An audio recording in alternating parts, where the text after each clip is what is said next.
Hello and welcome to another episode of podcast with Dr. Altaf Khan. This is me, Shahid Ali Naeem, and previously we talked about the very basics of international journalism, and today we will try to understand the very basics and the history. Once again, it was evolutionized for the first time, and what were the challenges meanwhile, and then we will also try to understand the news agencies and its role, and especially in the time when there was colonialism and things were changing upside down, and then we will also try to understand that what is the role of international correspondents.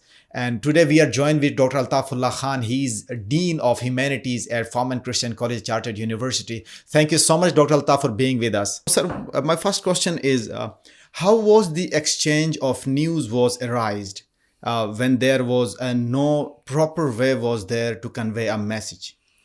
Yeah, well, the rise of media there is this sociologist Marshall McLuhan, who talks about media determinism, and he says that the rise of human civilization and changes are because of the media. Because when Gutenberg started his first press, and Bible was printed in a number of in larger numbers, so people knew what the message was. And then there were changes in religion even. The same is true for history. But when we look at international journalism, it's mostly, it began with what we call mercantile capitalism. Like when merchants used to travel to different spaces and they used to come back, like the Dutch Corantos, for example. So they used to affix a poster at the docks where they used to name the products that they have brought and prices for those. And then local people used to buy those, whatever they needed and whatever their capacity to buy was. So I think that's the beginning of international journalism, in the sense that you bring in news from abroad, like foreign news home, right, as we discussed in the last episode. So I think that was the beginning. But if we look at the proper beginning, it's basically rooted in colonialism. Right. So colonialism was the start of, because you occupy a territory which is not yours, and then you wish to have information about that, and then you write about it and you bring news to your home country, like Britain, for example, from India or Australia, French from the white Africa, or whoever they were. Right. You talk about the basically the dissemination of information that colonialism played a vital role. So without forgetting the Johannes Gutenberg printing press, we cannot understand that how dissemination of information take place at international level. So what was the impact of that printing press at that time?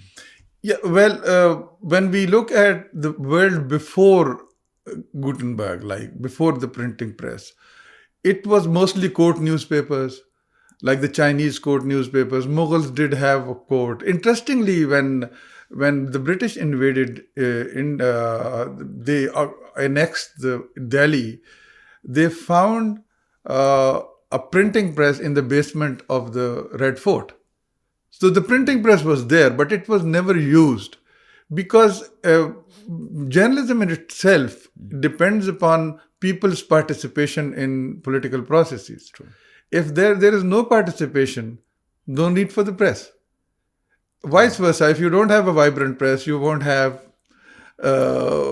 basically democracy, because people won't know what's going on. International journalism, on the other hand, if I may say, is a bit biased. Like it's biased in the sense that it's a lopsided relationship from where news originate to where they go. So, for example, if there is something happening in the US, it will get more coverage, and it will also be, if the US press wants, fashioned in a way which looks good. They can do that. But if anything happens in Pakistan, for example, right now, or any country that doesn't have control over the flow of information, they might be painted in a way that is not good. So that imbalance in power, basically, because one with resources and all the innovations also. Yeah, you're right, where we can understand that core countries, the information always flows from core country to peripheral country because of their information and technology. Yeah, it's like we see, like there was a time when in Europe, when many of people were losing money in Europe, and they were trying to get some loans from the British rich people. So embassies also played a role of giving information about the financial status of those people in Europe, because the lenders wanted to know whether it's worth lending the money. So you see, this is the beginning of international business news. And so embassies and international journalists go hand in hand, because they do fulfill a foreign policy purpose. And also, if we want to understand the imbalance, it's not simply colonialism. That's basically the root, but there is no colonialism anymore. It's post-colonial. But the control of information, for example, the rise of news agencies, the 5 big news agencies, out of which the big 3, as we call them, they really control information. So you don't have the resources to write an opinion piece. Most of the time, we depend upon international news agencies to give us a full-fledged written piece on some issue which is of global importance. The same is true for photography and stuff like that. So they have specialized in those areas, and they control information. Right. So one other question, like dissemination of news is very important, either it's core country or peripheral country, developed country or underdeveloped country. If you talk about the early journalism, what was the role and impact of news books and Corantos? Corantos were mainly, it's another name for newspaper in Dutch, but it served a purpose. It served a purpose to serve mercantile capitalism.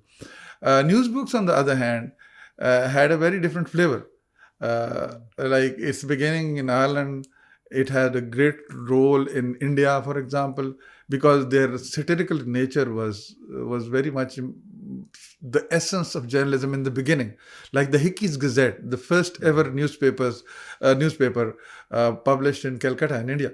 And the Hickey's Gazette was nothing but news, gossip about the British in India, in Calcutta. And so it used satirical poems, it derised people, said things about people who weren't nice.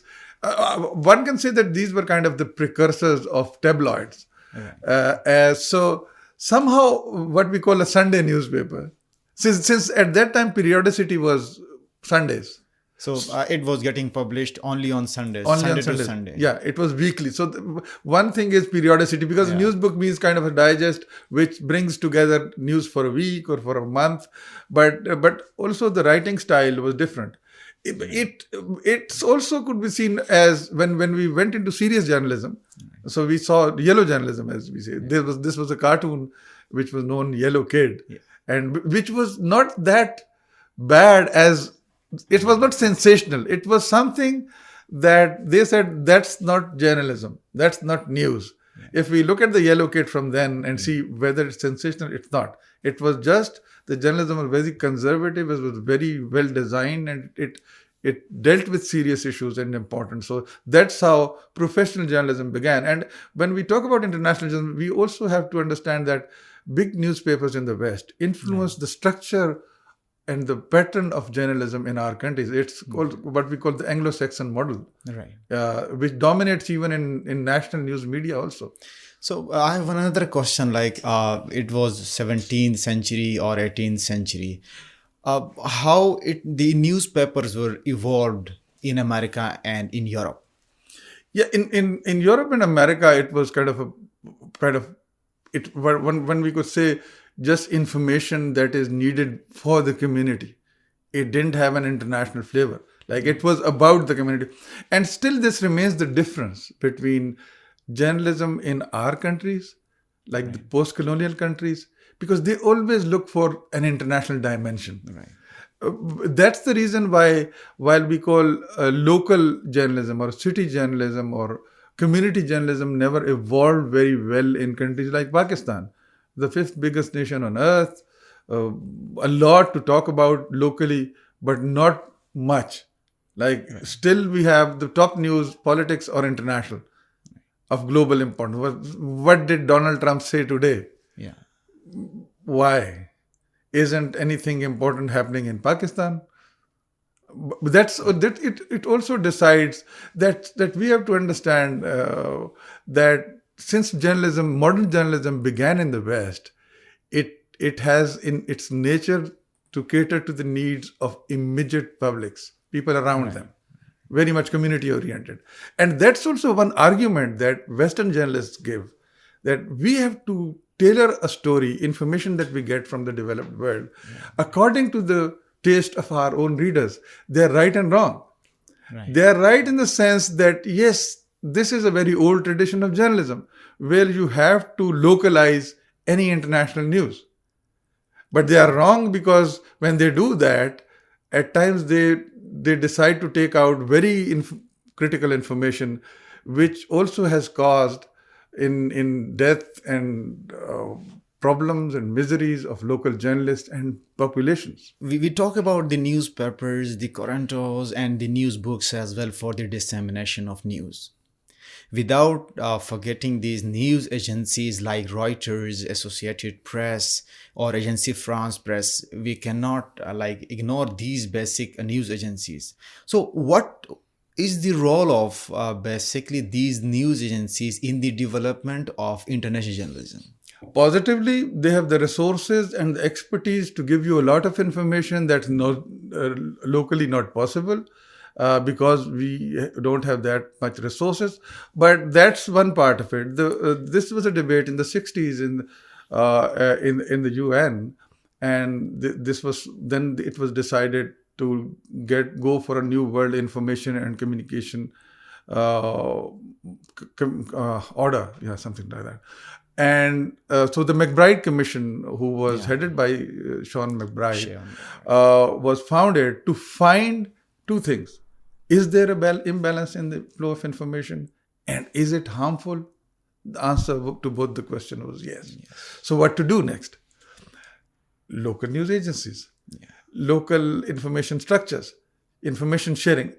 That was practiced, experimented, never successful. Because, monopoly of something that these news organizations have, and the corresponding amount of money and political power these international global news organizations have. You can't just compete with them. Like I remember in the New World Information Communication in the McBride Commission, they said the independence news of a country in Latin America was published on the third day of the independence in that country's newspapers because they got it on the third day from international news organizations. So the dependency that it creates, that you are just sitting tight, looking for news.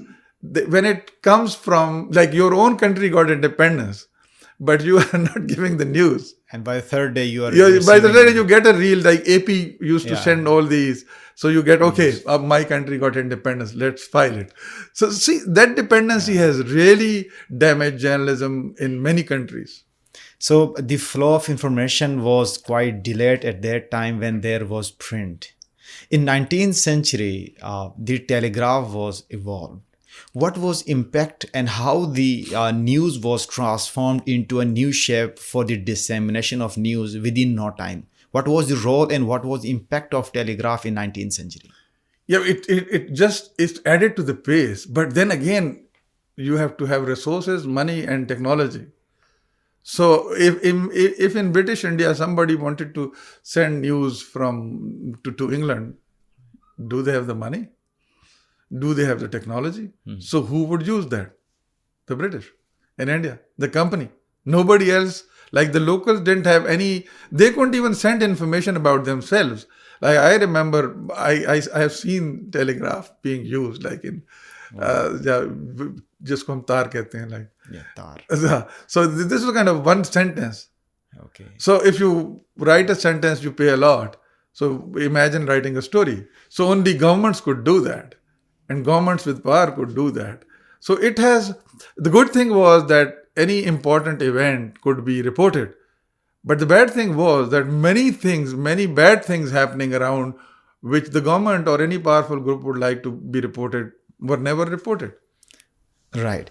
Like telegraph changed a bit, but it was not, everyone cannot afford their telegraph at their time in 19th century. In 20th century, there was a concept of, correspondence, like international correspondence.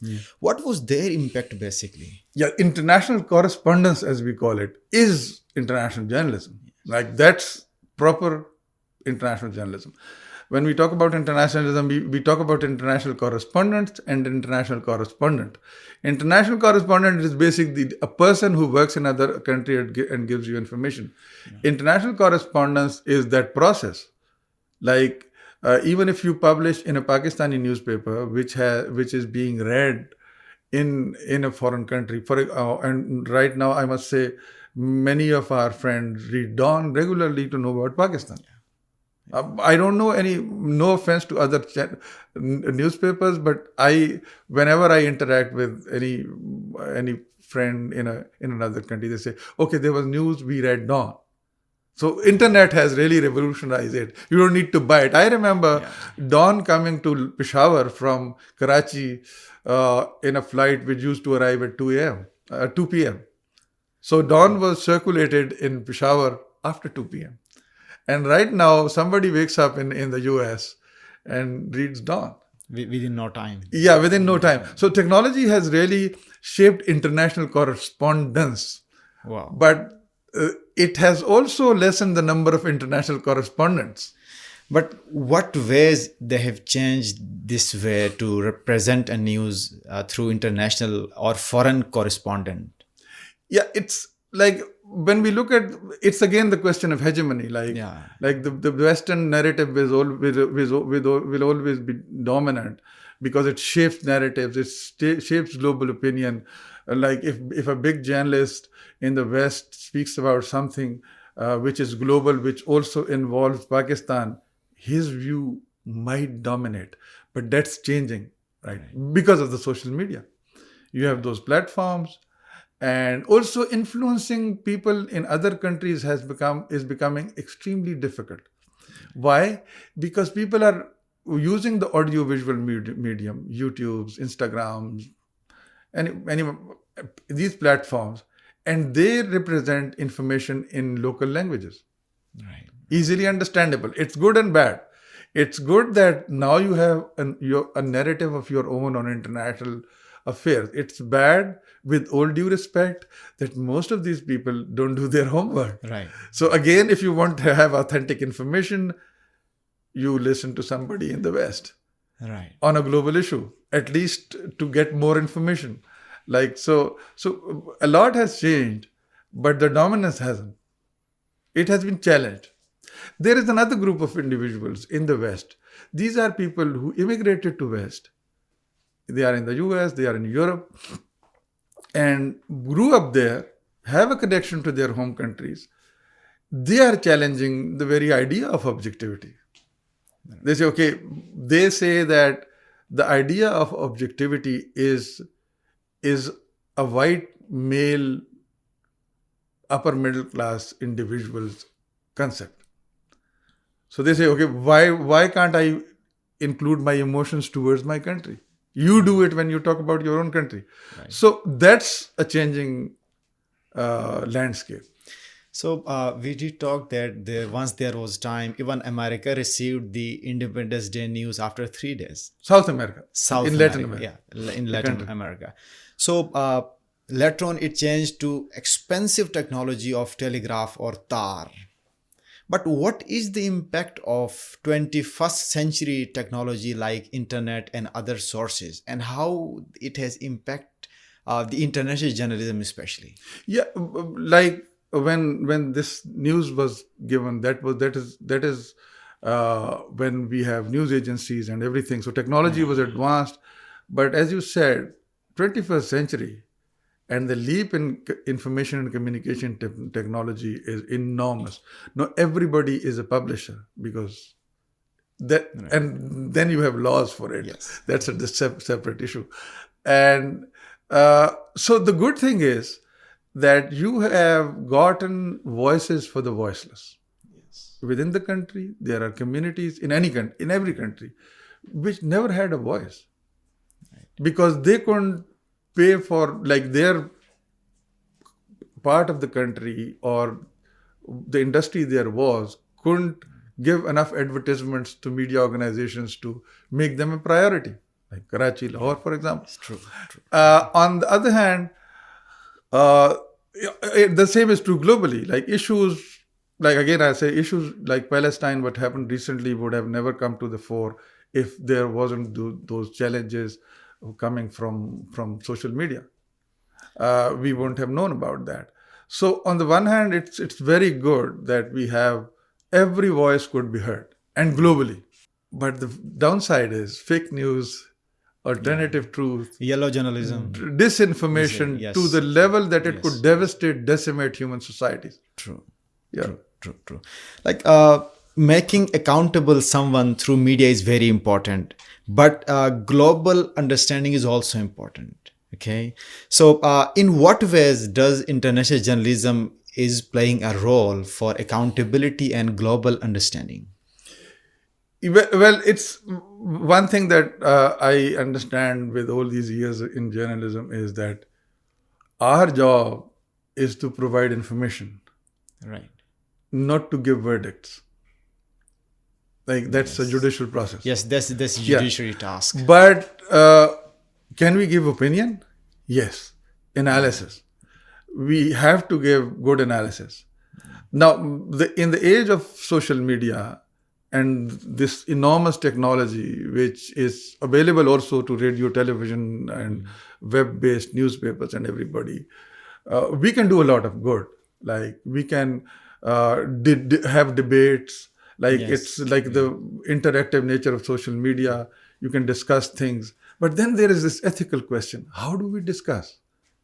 Are we going to develop echo chambers where only our favorite voices are heard and go for trolling of all other opinions? It's happening right now.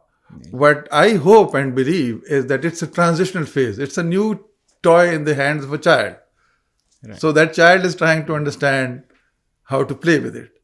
Down the line, I hope that we learn to understand, because the bigger challenge is that right now, since everybody is a publisher, everybody is responsible, and everybody has to understand what are my ethics, how to speak, how to say things. When I am writing or talking on social media, I'm not talking in my head. Like I'm talking to a person, like a huge, like the whole continent or a whole world. So that ethics has to evolve somehow. Sometimes like we cross the limits of every person or ethics while having a media trial. And we used to say ki XYZ person is accountable for that, so let's have a media trial. And we forget that there are ethics which we have to follow. So it's very true. And sometimes this also get in depth of the creating echo chambers, which is not good for the community or for a society, especially for a better democracy in any country. So thank you so much, Dr. Altaf Khan, for your precious time. Thank you. And it was a very good talk and for your insightful session. We'll see you in next episode. Thank you so much. Thank you.